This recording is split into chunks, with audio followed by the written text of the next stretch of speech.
Alright, it's been a little while since my last video, but we are now 35 weeks pregnant after a tummy tuck and mommy makeover.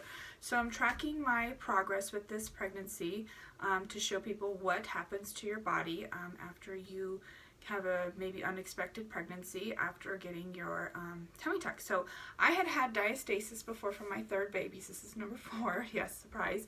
So in the past they were just stretched, not torn. They repaired here. So that's what I'm really concerned about, is watching what is going to happen with these muscles right here. And I do feel lately some burning, more actually over here. So I don't know if it's that these muscles here are strong because they stitched them together, and so over here is a little bit weaker, but I do feel burning, but I don't see anything there. So I'll kind of show you, what this looks like.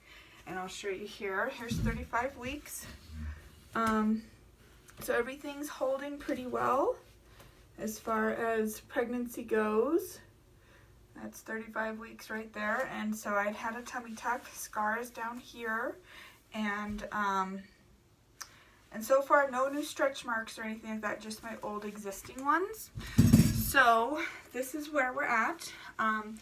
So far so good. I've gained about maybe 22 pounds, so trying to watch it, but I am swollen, so fluid comes with the territory.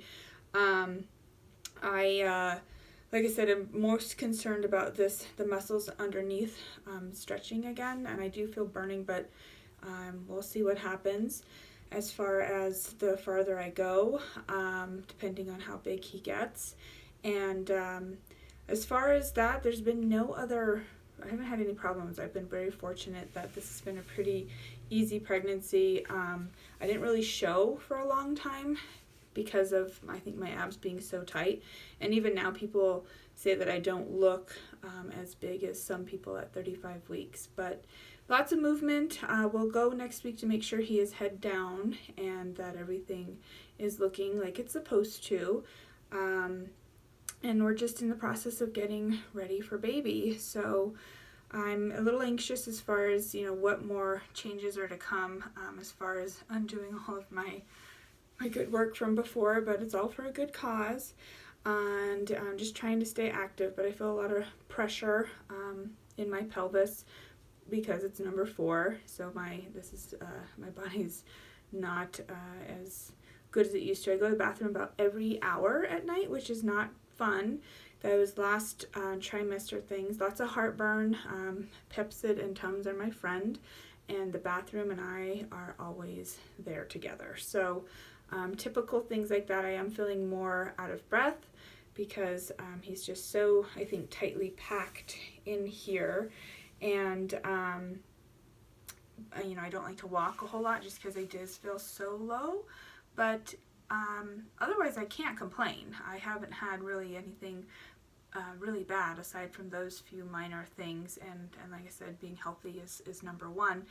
And just getting anxious. I'd like him to stay in as long as possible. We're due Halloween, so I am just not ready yet. I will show you kind of our nursery progress to see where we're at.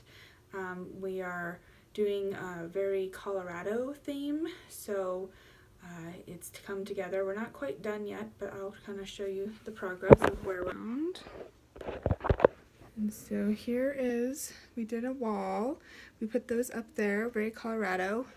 His name means King from the White Mountain. There's coming together here. There's the Colorado flag that we had a friend make out of an old fence that we used to have. And then here. So it's coming together of the nursery. And so that's where we're at. And I will update as we get further along and show you what we are looking like. So one last time, I'll show you kind of belly, where we're at here. So it's coming along. All right, 35 weeks.